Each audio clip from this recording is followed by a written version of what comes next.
नमस्कार, मैं कशिश और स्वागत है आपका राजनीतिक गलियारे में। आज हम यहाँ बातचीत करने वाले हैं नवनीत राणा को लेकर। बताते चले कि काफ़ी समय से लगातार इस मामले पर बातचीत की जा रही थी और आज उन्हें जमानत भी मिल गई है। लेकिन एक तरफ यहाँ पर उनकी हालत भी गंभीर बताई जा रही है। बताया जा रहा है कि काफ़ी सालों से उनकी जो हालत है वो बिगड़ रही थी, क्योंकि उन्हें एक ऐसी बीमारी है जो उनकी पीठ में लगातार दर्द करती रहती है। लेकिन जहाँ पर नवनीत राणा को लेकर बात हो रही है, वहाँ कहीं ना कहीं महाराष्ट्र की जो सियासत है वो भी काफ़ी ज़्यादा गर्मा चुकी है। कहीं ना कहीं यहाँ पर फैसला लिया जा रहा था कि जो लाउड स्पीकर है या हनुमान चालीसा की जो बात की जा रही थी, तब से ये चीज़ शुरू हुई थी, क्योंकि हमने देखा था कि यूपी में किस तरीके से लाउड स्पीकर उतारे गए थे। मामला बढ़ते बढ़ते यहाँ पर महाराष्ट्र तक पहुँचा और यहाँ पर निर्दलीय सांसद नवनीत राणा और रवि राणा ने भी एक फैसला लिया, जिसपे कहा गया कि मातोश्री तक पहुँच के वो हनुमान चालीसा का पाठ करेंगे। तो आज इसी चीज़ को लेकर हम यहाँ पर चर्चा करेंगे, क्योंकि नवनीत राणा की जो बेल हो चुकी है, जो जमानत हो चुकी है, उसको लेकर अब उद्धव ठाकरे को क्या यहाँ पे बड़ा झटका लग चुका है। क्या यहाँ पर सियासत और ज़्यादा गर्माती नजर आएगी? तो हमारे साथ इस पर बातचीत करने के लिए अंजलि मौजूद है। तो अंजलि, जिस तरीके से हम यहाँ पर देख रहे हैं कि यहाँ पर नवनीत राणा को जो जमानत मिली है, उसके बाद अब उद्धव ठाकरे काफ़ी ज़्यादा प्लानिंग करते नजर आ रहे हैं। आखिरकार अगर पूरी जानकारी दी जाए तो किस वजह से यहाँ पर नवनीत राणा को जेल हुई थी? जी बिल्कुल कशिश, पहले बताते चलिए आज उनको बेल मिल चुकी है नवनीत राणा को, लेकिन पिछले 11 दिनों से आप देख रही थी किस तरीके से उनकी जो दलीलें हैं वो पेश की जा रही थी, लेकिन लगातार उनकी जो रिहाई है उनको टाल रही थी सेशन कोर्ट। लेकिन वहीं पर बताते चलिए नवनीत राणा जो कि हनुमान चालीसा का पाठ करना चाहती थी मातोश्री के आगे, सीएम आवास के आगे, तो उनको लेकर जो सियासी गर्मा गर्मी है वो बढ़ती चलेगी। लगातार इसको लेकर बात चलने लगी कि यहाँ पर जो हनुमान चालीसा का पाठ है नहीं करने दिया जाएगा। उनके सिर्फ एक इस बयान को लेकर उन पर राजद्रोह का केस लगा दिया गया, जिसके चलते दंपत्ति को उनके घर से ही जो है पुलिस वारंट लेकर पहुंचती है और उनको जेल लेकर चली जाती है। बताते चलिए नवनीत राणा गिरफ्तार होने से पहले कई तरह के दावे पेश करती नजर आती है पुलिस वालों के सामने, लेकिन लगातार उनको गिरफ्तार कर लिया जाता है, जिसके बाद जो सियासी सरगर्मी है वो बढ़ती चली जाती है। लगातार राजद्रोह के बाद उन पर 6 मुकदमे और दायर कर देती है उद्धव ठाकरे की सरकार। संजय राउत लगातार उन पर जो है दलीलें पेश करते हैं, उनका डी गैंग के साथ ताल्लुकात, उनके 80 लाख लोन को लेकर उनके सामने दलीलें पेश करते हैं, जिसको लेकर जो है बात करते चले अगर नवनीत राणा के एडवोकेट को लेकर, वो भी तंज कसते नजर आते हैं, वो भी संजय राउत पर जो है पलटवार करते नजर आते हैं। क्या यहाँ पर माना जा सकता है कि कहीं ना कहीं महाराष्ट्र में जो उद्धव ठाकरे हैं उनकी तानाशाही है, क्योंकि जब उनका मन करता है वो उसको जेल पहुंचा देते हैं? क्योंकि अभी हम राज ठाकरे को भी लगातार यहाँ देख रहे हैं, गिरफ्तारी की खबरें लगातार आ रही है, तो क्या कहीं यहाँ पर उद्धव ठाकरे की तानाशाही चल रही है? जी बिल्कुल, जिस तरीके से यहाँ पर राज ठाकरे लगातार बयानबाजी कर रहे हैं, मुद्दा तो राज ठाकरे के बयान के बाद से ही जो है सुलगता चला गया। उसके बाद निर्दलीय सांसद नवनीत राणा सामने निकल कर आई और यहाँ पर जो मोहरा बनी वो नवनीत राणा बनी। कहा जा रहा है कि नवनीत राणा को इस तरह की हिरासत में रखने के बाद जो है उद्धव ठाकरे की सरकार लगातार इस चीज़ को चाह रही थी कि उनकी रिहाई ना हो, लेकिन आज जब वो सुबह अस्पताल में एडमिट होती है, जे अस्पताल में, उसके बाद अचानक उनकी बेल की बात सामने निकल कर आती है। आज उनकी जो है हिरासत को लेकर सुनवाई जरूर थी, लेकिन पिछले कई दिनों से टलती जा रही थी। तो मुद्दा यहीं पर कशिश जो है खड़ा हो रहा है कि आज अचानक से बेल आखिर कैसे मिल गई। वहीं पर राज ठाकरे के बयान आप इतने दिनों से देख ही रही हैं, पिछले कई दिनों से राज ठाकरे के बयान चल रहे हैं और आज से उनका जो आंदोलन है वो शुरू हो चुका है। वो लोगों से दलील कर रहे हैं, वो लगातार ट्वीट के जरिए हिंदुओं का समर्थन मांग रहे हैं, वो लगातार इस बात को कह रहे हैं कि हिंदू जो है वो समर्थन दे और यहाँ पर आकर जो है अगर आज इस चीज़ पर नहीं बोला तो आखिर कल भी इस चीज़ पर जो हिंदू हैं वो एकजुट नहीं हो पाएंगे। और इस अजान मामले में, लाउड स्पीकर मामले में जो है अब जो एक कहते हैं कि वो निकलकर सामने नहीं आ पाएगा, तो इसको लेकर जो है राज ठाकरे भी अब फंसते नजर आ रहे हैं। उन पर भी आईपीसी की कई धाराओं के जरिए भड़काऊ भाषण देने के तहत कई मुकदमे जो हैं दर्ज किए जा चुके हैं। उनको लेकर आईपीएस अधिकारी से जब सवाल पूछा गया तो उन्होंने भी कहा कि अचानक जो है गिरफ्तारी नहीं होगी, लेकिन धीरे धीरे उन पर भी जो कार्रवाई है जलती जा रही है। तो इससे लग रहा है कि शायद पहले निर्दलीय सांसद नवनीत राणा और अब उसके बाद राज ठाकरे जो है इन विवादों में लगातार फंसते जा रहे हैं। देखिए अंजलि, आपसे आखिरी सवाल मैं पूछना चाहूंगी, जिस तरीके से नवनीत राणा का बाहर आना और वहीं पर राज ठाकरे का अयोध्या का दौरा जो कल से शुरू हो रहा है, उसको लेते अगर बातचीत की जाए यहाँ आखिरी बार आपसे कि वो दौरा शुरू हो जाएगा, नवनीत राणा बाहर आ गई, तो क्या यहाँ पर उद्धव ठाकरे को डर लग रहा है अपनी सियासत को लेकर? क्या वो घबरा रहे इस बात से कि कहीं ना कहीं उनकी जो सियासत है, जो उनका पद है, वो इस बार खतरे में नजर आ रहा है? जी बिल्कुल, देखिए मांग तो लगातार उनके इस्तीफे को लेकर जनता कर ही रही है, क्योंकि एक सीएम होने के नाते अगर आप लाउडस्पीकर जैसे विवाद पर नहीं बोल रहे हैं, आपकी जनता वहां पर खड़ी हो रही है, राज ठाकरे वहां पर बयानबाजी कर रहे हैं, लेकिन आपका एक भी बयान अभी तक सामने नहीं निकल कर आया है कशिश। तो इसको लेकर देखिए इस्तीफे की मांग हो रही है, कुर्सी उनकी फिलहाल यहाँ पर डगमगाती नजर आ रही है। और इसी तरीके से यहाँ पर जो है उद्धव ठाकरे पर निशाना साधने के लिए राज ठाकरे तो है ही, बाल ठाकरे साहब का उन्होंने आज एक वीडियो शेयर किया जो ये दावा कर रहे थे कि वो भी चाहते थे कि लाउडस्पीकर आज से कई सालों पहले जो है हट जाने चाहिए थे, लेकिन आज ये मुद्दा 2022 तक आकर अटक चुका है और अभी तक भी जो लाउडस्पीकर को लेकर अगर दोबारा उतारने की मांग की जा रही है कशिश, उस पर भी अगर सीएम उद्धव ठाकरे नहीं बोलेंगे तो आखिर जनता किसके पास अपील करने जाएगी। अगर वहीं के सीएम नहीं बोलेंगे तो उनकी कुर्सी तो देखिए डगमगाएगी ही, और लगातार लोग उनकी इस्तीफे की मांग तो पिछले कई दिनों से कर ही रहे हैं। जी अंजलि, शुक्रिया आपका। लगातार हम यहाँ पर देख रहे हैं कि उद्धव ठाकरे के इस्तीफे की मांग भी लगातार की जा रही है। लगातार देख रहे हैं कि राज ठाकरे एक सियासत में एक नया मोड़ लेकर आने वाले हैं, क्योंकि 5 तारीख से उनका अयोध्या का जो दौरा है वो शुरू होने वाला है, और इसके साथ साथ ही आपको बता दें कि योगी आदित्यनाथ से मुलाकात करेंगे। तो यहाँ पर ये समझना जरूरी है कि क्या सच में राज ठाकरे अब कहीं ना कहीं भगवा के रंग में रंगते हुए नजर आ रहे हैं। क्या राम मंदिर के यहाँ पे जाके जब दर्शन करेंगे तो यहाँ पर उद्धव ठाकरे के लिए सद्बुद्धि की प्रार्थना करते भी नजर आएंगे। तो इन्हीं चीजों को लेकर अब सवाल कर लेते हैं हम दीपक से। तो दीपक, यहाँ पर सवाल जिस तरीके से सामने आ रहा है कि राज ठाकरे कहीं ना कहीं अब भगवा रंग में रंगते जा रहे हैं, यहाँ पर वो योगी आदित्यनाथ से मुलाकात करेंगे, तो क्या कहा जा सकता है कि महाराष्ट्र की जो सियासत है उसमें कहीं ना कहीं एक बड़ा बदलाव देखने को मिल सकता है?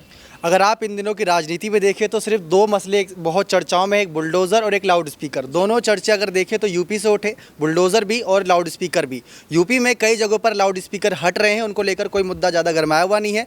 तो कई लोगों ने डिमांड करी कि यूपी में जो राजनीति चल रही है, वहाँ का जो प्रोजेक्ट चल रहा है, वहाँ का जो मॉडल है वो अलग अलग राज्यों में अप्लाई करना चाहिए। तो शायद राज ठाकरे भी उसी पर बातचीत करते नजर आए कल के दिन। लेकिन अगर बातचीत करें इस समय उद्धव ठाकरे की, तो उद्धव ठाकरे को लेकर यहाँ पर राज ठाकरे भी कह रहे हैं कि बाल ठाकरे की बातों को याद करो, वीडियो शेयर कर रहे हैं, तो वो उन चीज़ों पर भी ध्यान देना चाहिए। ऊपर से नवनीत राणा पर जो उन्होंने एक निशाना साधा है और उनको जेल की सलाखों से बाहर आई और तुरंत ही बीएमसी का नोटिस जारी करवा देना कि उनका अवैध निर्माण है, उनके आवास पर बुलडोजर चलना चाहिए, ये सब बातें नवनीत राणा को भी डराने वाली हैं। ऊपर से वो हॉस्पिटलाइज हुई थी, सिटी स्कैन के लिए भी गई थी, तो वो चीज़ें ध्यान में रखनी चाहिए। और राज ठाकरे का बयान उद्धव ठाकरे को ध्यान में रखना चाहिए कि इस समय महाराष्ट्र की राजनीति में अगर उनको बने रहना है तो राज ठाकरे का सपोर्ट बहुत ज़रूरी है, क्योंकि राज ठाकरे हिंदुत्व को काफ़ी बढ़ावा दे रहे हैं, हनुमान चालीसा को बढ़ावा दे रहे हैं। उनका सीधा एक तरीके से निशाना था कि जहां अजान बज रही है उसके सामने हनुमान चालीसा बजनी चाहिए, जो कि आज सुबह आपने देखा 7 बजे ट्रेनों में बज रहे हैं, यहाँ पर हनुमान चालीसा के पाठ बज रहे हैं, और दूसरी तरफ मस्जिदों जहाँ पर अजान हो रही है दूसरी तरफ हनुमान चालीसा का पाठ हो रहा है।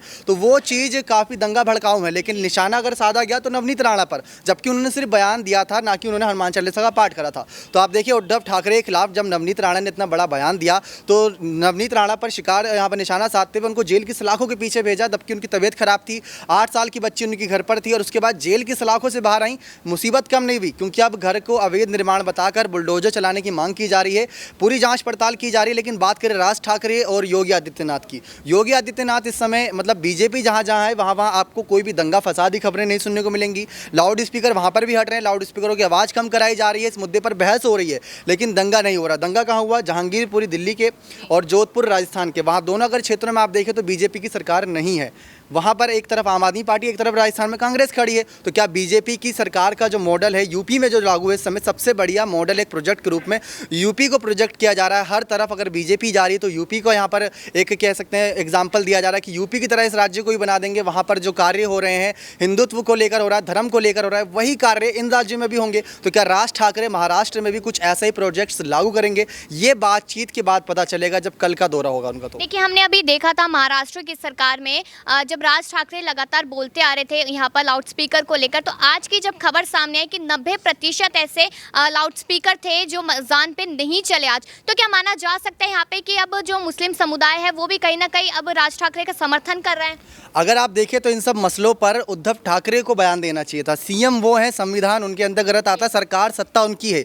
राज ठाकरे बयान दे सकते हैं, लेकिन नवनीत राणा ने बयान दिया था, वो जेल की सलाखों के पीछे गई, मुकदमा लगा राजद्रोह का। ये बहुत गंभीर मामला था कि सरकार किसी भी तरीके से किसी भी व्यक्ति पर कोई से भी मुकदमा दर्ज करके उनको जेल की सलाखों के पीछे दे रही है। ऊपर से ये भी कहा जा रहा है कि सबूत उनके पास मौजूद हैं। नवनीत राणा अगर आज रिहाई पाती हैं तो उनको शर्तों के हिसाब से रिहाई मिलती है। 3 ही शर्तें रखी गई, जिसमें सबसे बड़ी शर्त थी कि मीडिया के सामने उन्हें आने नहीं दिया जाएगा, कोई बयानबाजी करती है तो फिर से उनको जेल की सलाखों के पीछे डाल दिया जाएगा। ऐसी शर्तें रखी क्यों जाती हैं? क्या किसी को बोलने का अधिकार नहीं है? जो उनके साथ जेल में हुआ वो जनता जानना चाहती है कि किस वजह से उनको यहाँ पर, किस समय उनको जेल ले जाया गया, क्या उनकी हालत थी, कैसे उनको रखा गया। उद्धव ठाकरे की वहाँ पर कुर्सी मुसीबत में आ सकती है नवनीत राणा के उन बयानों से, वो सब देखने वाली बात है। और राज ठाकरे की रही बात, तो राज ठाकरे इस समय पूरे जोरों शोरों से हिंदुत्व को काफ़ी बढ़ावा दे रहे हैं। अच्छी बात है, क्योंकि हर कोई अपने धर्म को बढ़ावा देता है। लेकिन अगर सरकार लाउड स्पीकर के मामले पर फैसला सुनाएगी तो शायद अजान करने वाले लाउड स्पीकरों को भी दिक्कत नहीं होगी हटाने में, क्योंकि सरकार संविधान के अंतर्गत फैसला सुनाएगी, किसी को कोई दिक्कत नहीं होगी उससे। लेकिन अगर ऐसी मसला चलता रहा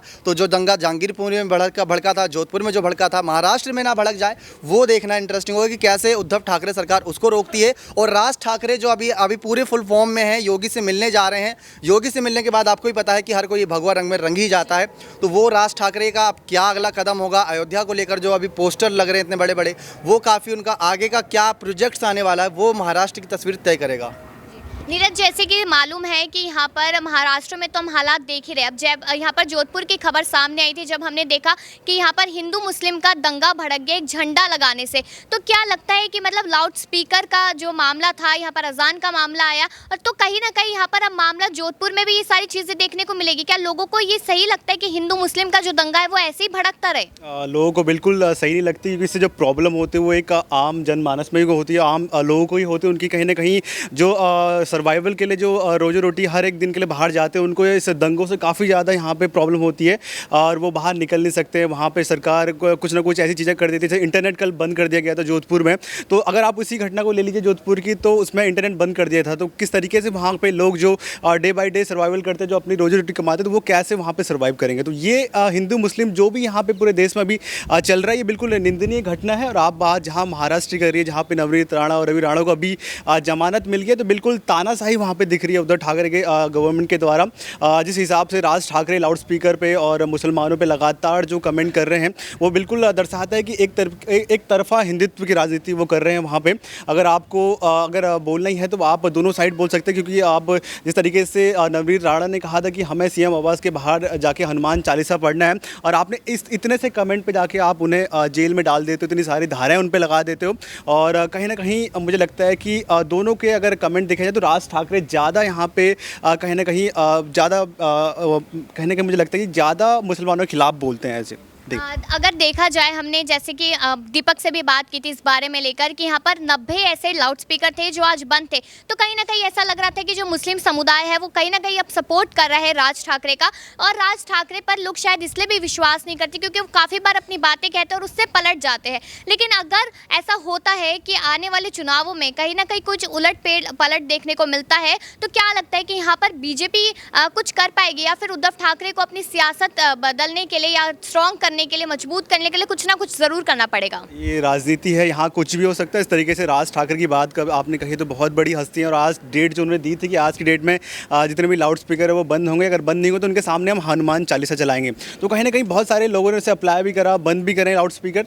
तो आप इतनी जल्दी कह नहीं सकते कि इतनी जल्दी राजनीति चेंज कर देंगे या फिर कुछ और यहाँ पे अलग देखने को मिलेगा। लेकिन मुझे लगता है कहीं ना कि उद्धव ठाकरे को अगर अपनी सरकार बचानी है तो कहीं ना कहीं जनता सब समझती है। हर एक चीज़ सोशल मीडिया पे आजकल वायरल हो रही है, तो कहीं ना कहीं लोग जानते हैं किस तरीके से इन मामलों को लेना है।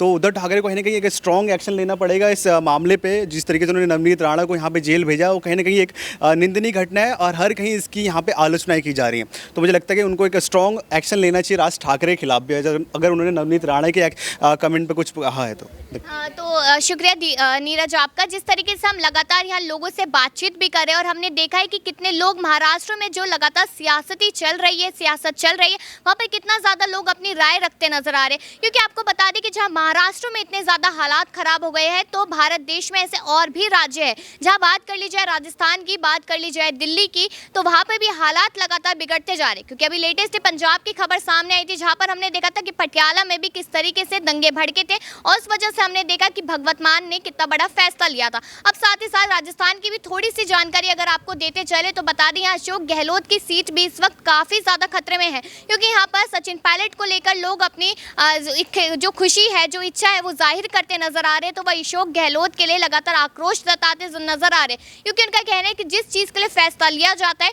उस चीज़ के लिए कभी भी यहाँ पर अशोक गहलोत फैसला लेते हुए नजर नहीं आते। और अगर बात आपको दिल्ली की बताए तो दिल्ली का भी बताते चले यहाँ पर कि हमने देखा जब जहांगीरपुरी का मामला हुआ तो यहाँ पर सिर्फ और सिर्फ एक ट्वीट के जरिए अरविंद केजरीवाल अपनी बात रखते नजर आए, लेकिन असदुद्दीन ओवैसी ने अपनी बात यहाँ पर आकर कही, अखिलेश यादव ने बात कही, लेकिन यहाँ पर अरविंद केजरीवाल इससे ज़्यादा कुछ नहीं कर पाए। और इसी वजह से कहीं ना कहीं जो खतरे की जो घंटी लटकी हुई है वो कहीं ना कहीं अरविंद केजरीवाल की सीट पे भी है, अशोक गहलोत की सीट पे भी है और यहाँ पर अब उद्धव ठाकरे की सीट पे भी नजर आती है। तो बस यही देखना है कि आखिरकार कब तक ये चीज़ें संभलती है, सियासत जो गरमाई हुई है वो कब तक ठंडी पड़ती है, यहाँ पर कौन नेता बदलता है, सीट पे कौन आकर बैठता है और आला कमान सोनिया गांधी राजस्थान के लिए क्या फैसला लेते हैं और उद्धव ठाकरे महाराष्ट्र के लिए क्या फैसला लेते हैं, ये देखना होगा।